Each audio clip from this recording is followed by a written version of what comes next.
ಗೌರಿ ಮೇಡಮ್ನ ನಾನು ತುಂಬ ನೆನೆಸ್ಕೊಳ್ಳೋದು. ನಾನು ಜಿಮ್ಮಲ್ಲಿ ಟ್ರೈನರ್ ಆಗಿದ್ದೆ. ಅವತ್ತು ನನಗೆ 1,500 ರೂಪಾಯಿ ಸಂಬಳ. ಯಾವಾಗಲೂ ಪ್ರತಿ ತಿಂಗಳು ಮೇಡಮ್ ನನಗೆ 500 ರೂಪಾಯಿ ಎಕ್ಸ್ಟ್ರಾ ಕೊಡ್ತಿದ್ರು. 500 ರೂಪಾಯಿ ಎಕ್ಸ್ಟ್ರಾ ಕೊಟ್ಟು ಒಂದು ಕಂಪ್ಲೀಟ್ ಒಂದು ಮಿಂಟ್ ಬಾಕ್ಸ್ ಕೊಟ್ಟು ಆಮೇಲೆ ಕ್ಲಾಸಿಕ್ ಮೈಲ್ಸ್ ಕೊಡೋರು. ಯಾವಾಗಲೂ ಯಾಕೆ ಅಂದರೆ, ತುಂಬ ಶ್ರದ್ಧೆಯಿಂದ ಕೆಲಸ ಮಾಡ್ತಿ ಕಣೋ ನೀನು, ನೀನು ತುಂಬ ಇಷ್ಟ ಕಣೋ, ನೀನು ಶ್ರದ್ಧೆ ತುಂಬ ಇಷ್ಟ, ಯಾವಾಗ ಬಂದ್ರೂ ಸಿಕ್ಕಾಪಟ್ಟೆ ಹಾರ್ಡ್ ವರ್ಕ್ ಮಾಡ್ತಿರ್ತೀಯ, ನಂಗೆ ಅದೇನೋ ಗೊತ್ತಿಲ್ಲ, ನಿನ್ನ ಒಂದು ದಿವಸ ನೀನೇನು ಆಗ್ತೀಯ ಕಣೋ ಅನ್ನೋರು. ಅದು ಹಂಗೆ ಬೆಳೀತಾ ಬಂತು.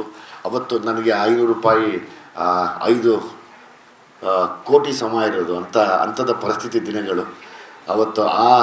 ಇವತ್ತು ಅದೇ 500 5 ಕೋಟಿ, ಒಂದು 10 ಕೋಟಿ ಜನ ಆಶೀರ್ವಾದ ಮಾಡುವಂಥ ಶಕ್ತಿ ಬಂದಿದೆ. ಅದಕ್ಕೆ ಹಂಗಾಗಿ ಆ ಶ್ರದ್ಧೆನ ಬಿಡದಿರ ನಾನು ಯಾವಾಗಲೂ ಯಾವುದೇ ವೇದಿಕೆ ಮೇಲೆ ಹೋದರೂ ವೇದಿಕೆ ಯಾರ್ಯಾರು ಇದ್ದಾರೆ, ಎದುರುಗಡೆ ಯಾರಿದ್ದಾರೆ ಅಂತ ನೋಡಿ ಫಸ್ಟ್ ಭಯ ಪಡೋಕ್ಕೆ ಯಾವಾಗಲೂ ಶುರು ಮಾಡ್ತೀನಿ. ನನ್ನ ಸ್ನೇಹಿತರು, ನಮ್ಮ ಮೇಷ್ಟ್ರಿಗೆ, ನಮ್ಮ ಮುರಳಿಗೆ ಹೇಳ್ತಾ ಇರ್ತೀನಿ, ದಯವಿಟ್ಟು ಕರಿಬೇಡ್ರಪ್ಪ, ನಾನು ಹಿಂಗೆಲ್ಲ ನಾನು ಮಾತಾಡೋಕ್ಕಾಗಲ್ಲ, ನನಗೆ ಕೈಕಾಲಾಡೋದಿಲ್ಲ ಅಂತ.